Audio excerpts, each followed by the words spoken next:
Kim Siggety here with my boys and Brightside Parenting. We're going to talk about a trip to the dentist today. You get a sneak peek at our attempt at helping Owen get a dental checkup.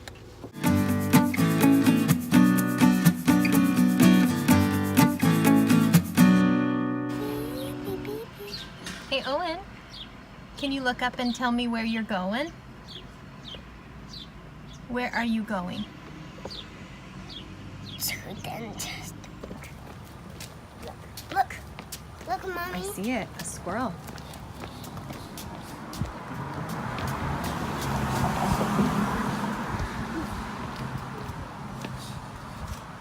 He's really scary. Push.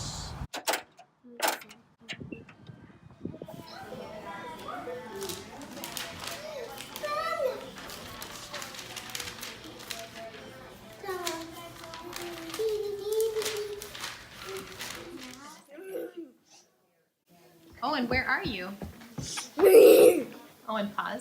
Where are you? To dentist. To the Right. dentist. Yep. What does a dentist do? A dentist clean and fixes teeth. What does a dentist use? A dentist. Toothbrush, toothpaste, and drill. That's right.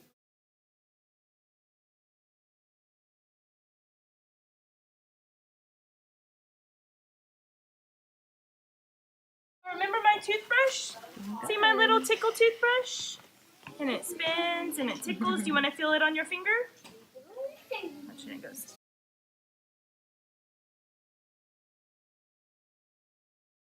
Tickle, tickle, tickle, tickle, tickle. Is that kind of silly? Does that feel kind of silly?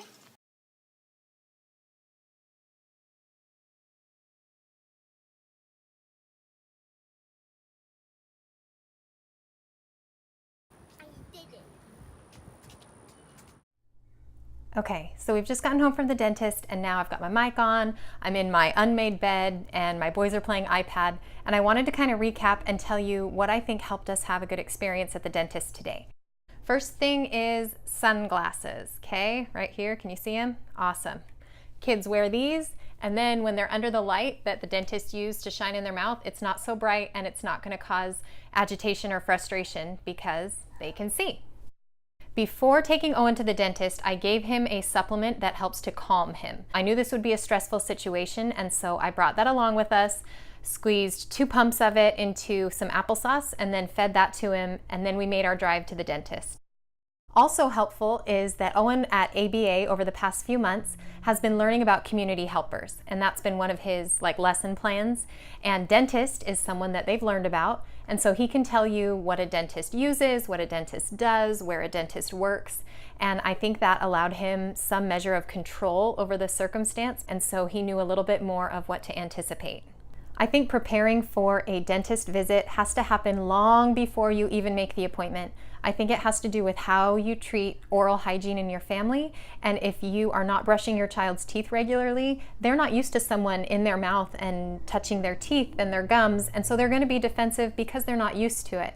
But if you can build a tolerance for brushing teeth and for mom flossing teeth or dad flossing teeth and being in their mouth, then they're going to be more apt to allow a dentist to help them if they're used to that sensation. I can't emphasize enough that you need to find the right dentist. I was lucky enough to go onto a Facebook moms group and find this dentist from their recommendations. If you have that kind of a resource, do it, because I've been to a few other dentists who weren't equipped and able to handle a child with autism, and my son ended up in a papoose, which I'm okay with. The dental appointment needed to get done, but the papoose cost me $90. 90 extra dollars that could not be billed to insurance that I had to pay on top of the other charges for the dental visit. So really look into how they handle children who have anxiety or who have special needs and be very clear on the cost.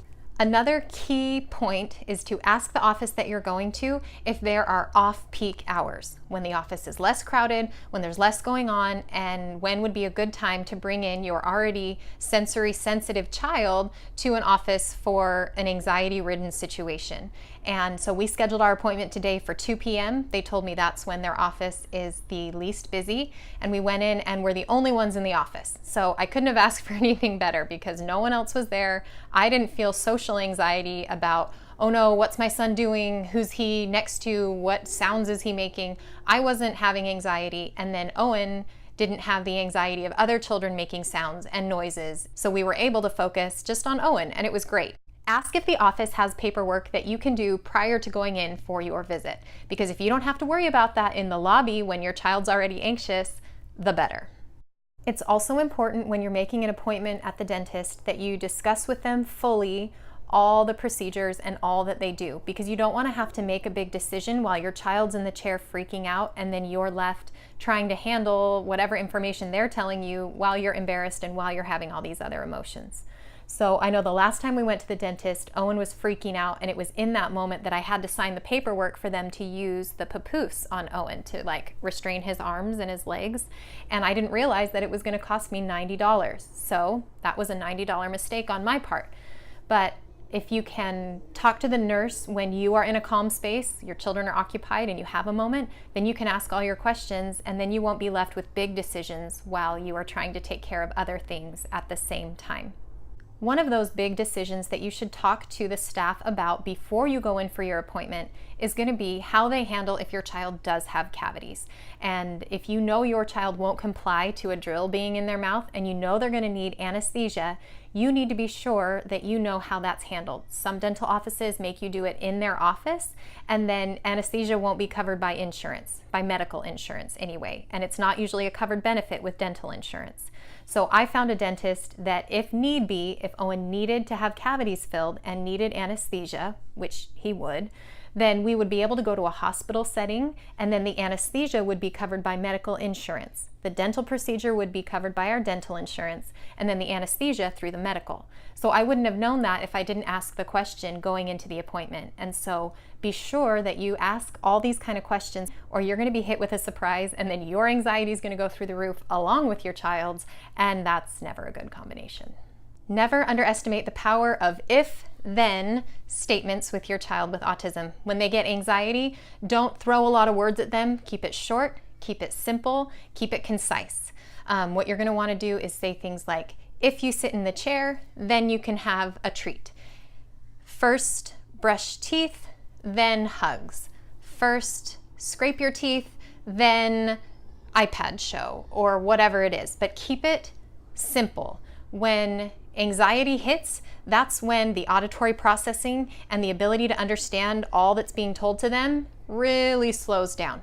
So if you want to have your child understand what you're saying, you're going to need to say less, say it clearly and directly, and then hopefully your child will understand from that what's expected of them and what they can expect in the situation.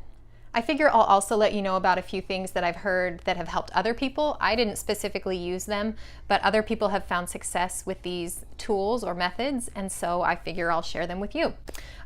You can do a social story with your child, which I'm sure you can find online, a dental appointment social story, and it allows your child to go through and see in pictures, or if your child understands words, to read and know what's going to happen at the dentist. And that will go through, what they'll see, what they'll feel, what will happen. And then that can allow them some peace knowing what to expect. One thing that I think really would have helped today would have been a weighted lap blanket. And Owen was kicking his feet a bunch and seemed restless during the treatment. But if I had had a weighted lap blanket, I could have put that on his lap, and that might have brought him some comfort, some sensory input that would have helped him feel a little more grounded. I would also say, be sure to be supportive. Don't be angry. Don't let your anxiety overpower the situation and take out your frustrations and your embarrassment out on your child. We can help them feel loved and not shamed for having had a hard experience at the dentist. Because think of something that you've done that's difficult for you in your life, and at the end of it, if someone was going to make you feel bad for doing it poorly or having a hard time, that's only going to make it worse. So I would say lead with love and give them a hug, and if it was a horrible experience, try to erase it from your memory and start fresh the next time that you go in, but don't make the situation worse. Lead with love. You've got this. Today, the bright side of parenting is that you have the information to hopefully have a successful dental appointment. I realize it may still be rocky and anxiety-ridden and frustrating, but you've given it your best shot, and that's all you can ask for. That's all you can expect of yourself.